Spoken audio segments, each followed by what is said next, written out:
Today we'll be covering an interview Jeremy Corbell and George Knapp recently did with James Lacatski. He said some extraordinary things in that interview that I want to cover.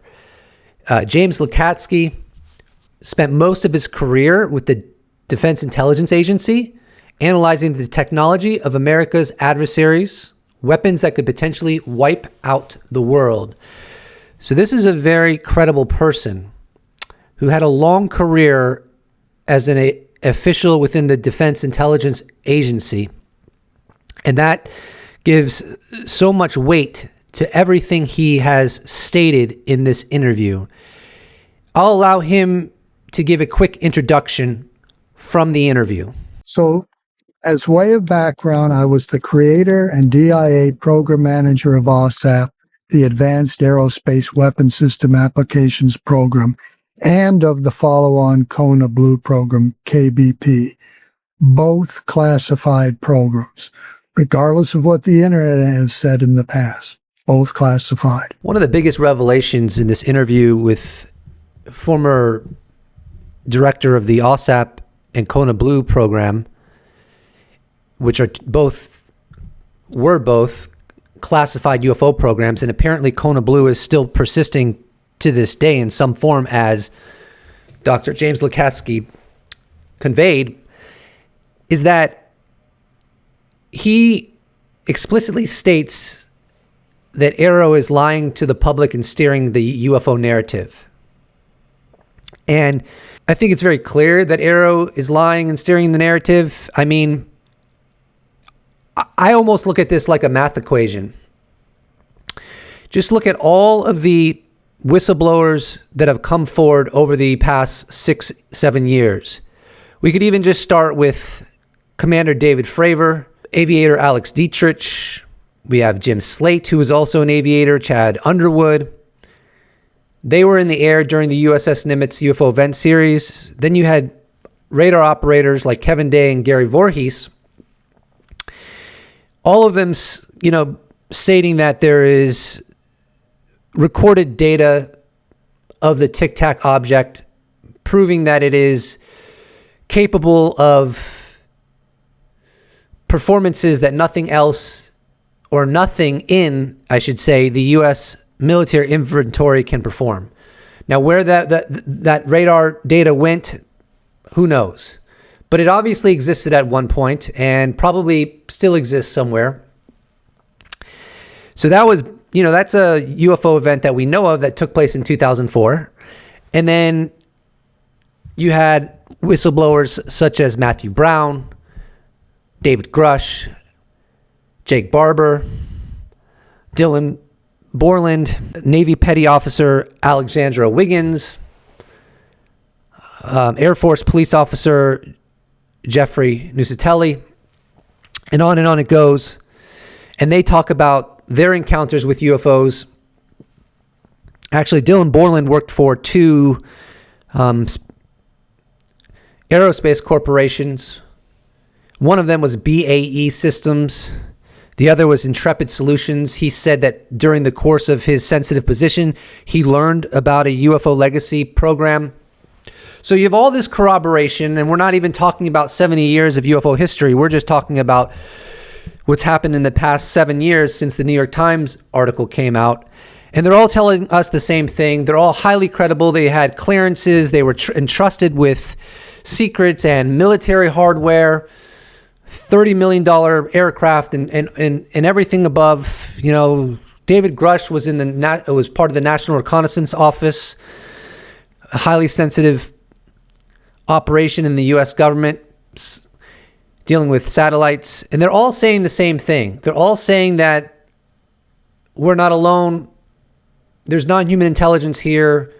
It's being studied by the U.S. government. And then simultaneously, you have the U.S. government and AARO, All Domain Anomaly Resolution Office, right? The UFO program in the Pentagon, telling us there's nothing to see here, and there's no evidence of extraterrestrial visitation, as they put it. We'll get into that further in this video. So it doesn't come as a surprise that James Lacatski, who had a very successful career in the Defense Intelligence Agency, is explicitly telling us that AARO, All Domain Resolution Office, the UFO program in the Pentagon, is lying to the public. Because ultimately, it can't be true that AARO is telling the truth and all these witnesses slash whistleblowers are telling the truth. Someone is lying. Someone is blatantly lying. And there's simply too many witnesses, too many whistleblowers for the explanation to credibly be it's one huge disinformation op and they're all falling for it, or they're all complicit, or they're all just making big mistakes in their interpretations. At this point, there's just too many of them at this point. The idea that it's all a mind virus is a very flimsy and lazy argument because there's really no evidence of that. The evidence we do have is that tons of people have come forward saying the government's lying to you and that we're being engaged by non-human intelligences. And AARO and the U.S. government is saying, no, they're not. No, we're not. If I were to summarize in my language, what you're saying is that you are realizing there is a sort of human intelligence campaign that is going on, that it's insidious, that it's prolific, and that it's doing a good job of trying to dissuade and move the public from understanding any core reality about UFOs. Is that fair to say? Exactly. Okay. Exactly. So I'm glad you caught up because George and I know for a fact that this has been going on, and we know that AARO is a big part of it. And from what you just said, without you naming names or identifying specific organizations, it's very clear to me, and tell me if I'm wrong, that you believe AARO to be more of a counterintelligence program than anything else, right? They're participating. So here's the whole problem with that. This counterintelligence effort is designed first and foremost for public citizens of the United States and other countries. It's not geared toward adversarial nations like China or Russia because they know the phenomenon is real. They have their own UFO programs. So they're not really protecting national security with this counterintelligence effort. They're just persisting with a multi-decade cover-up and don't want the American public or civilization at large to know that there's something really to the UFO phenomenon. There's a sophisticated disinformation campaign targeting the U.S. populace, which is extremely unethical and immoral, and it's totally frightening. I would argue two of the biggest stories in human history are unfolding right now. One is we're not alone. We're being engaged by non-human intelligence. There are entities that have smoking gun evidence on a scientific epistemological level that is true. And the other story that's maybe the second biggest story of all time is there are efforts within the U.S. government, maybe other governments, to steer the narrative about UFOs so that we collectively assume there's nothing to see here. Now, it just boggles my mind at how few journalists are looking into this aggressively. My question is, who is behind this disinformation campaign to control the perception of the public? Is it the Central Intelligence Agency? Is it the Defense Intelligence Agency? Like, who's ultimately choreographing this, if you will? I would love to know the answer to that. And why are they able to get away with this for 70 plus years, assuming it's been going on that long? These are questions that really need to be answered and investigated. And I hope the upcoming movie, The Age of Disclosure, wakes up our journalists to what's going on.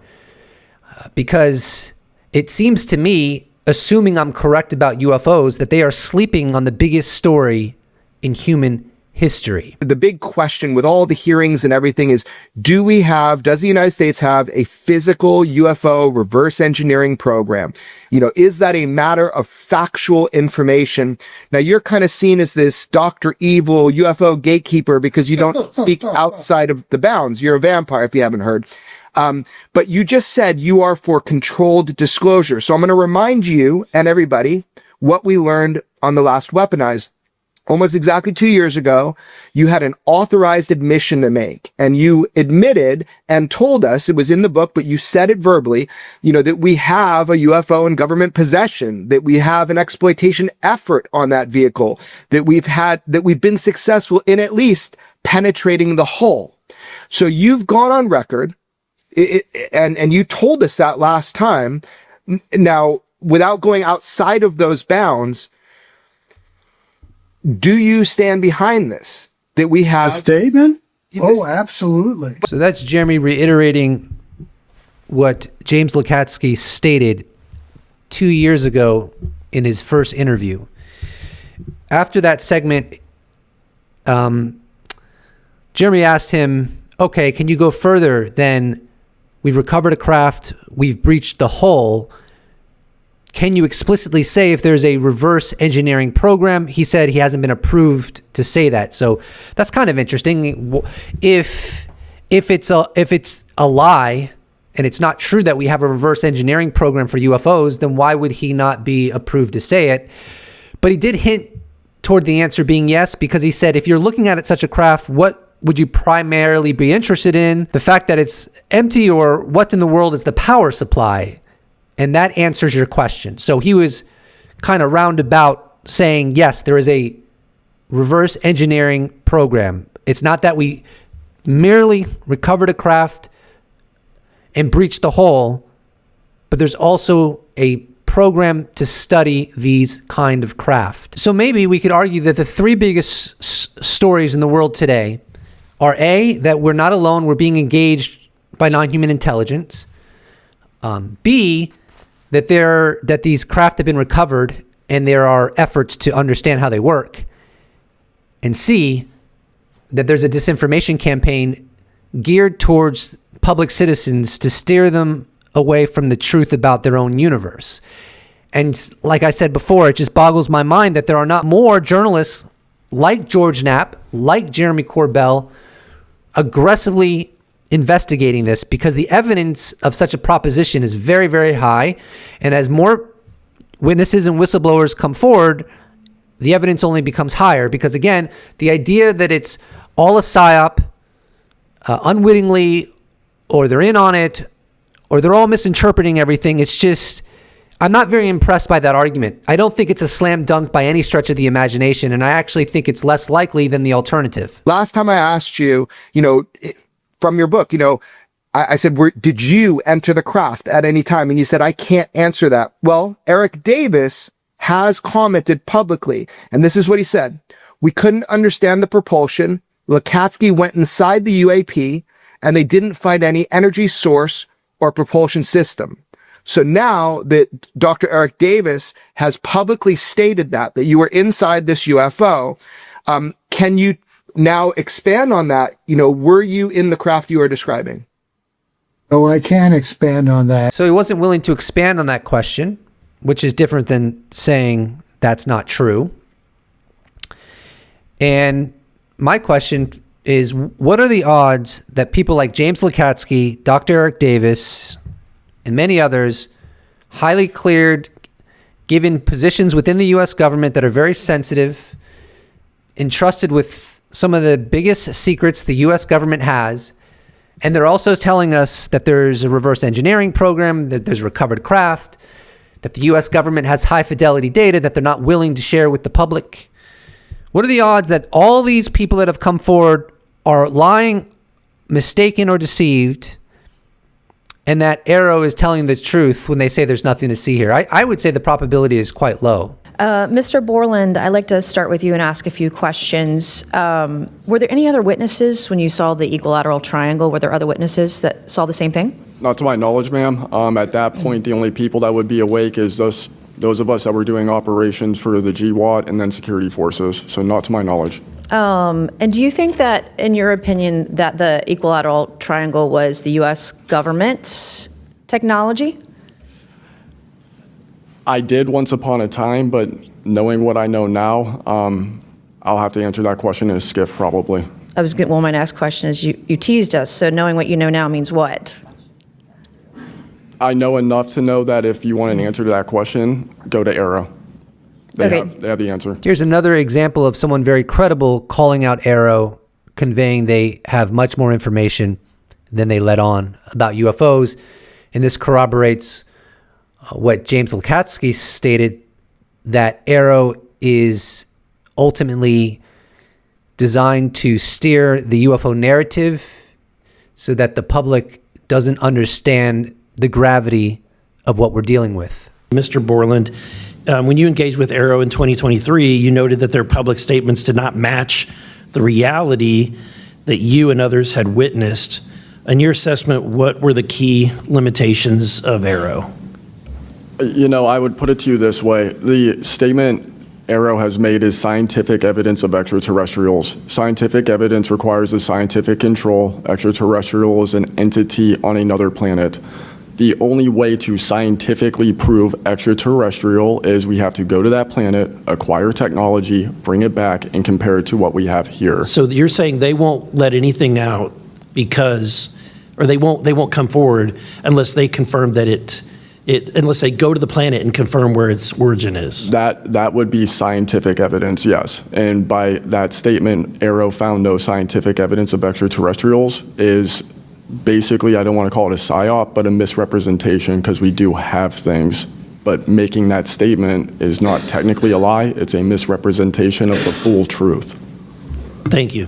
So yes, AARO loves using the term extraterrestrial because then they can say there's no evidence that we've discovered of extraterrestrials.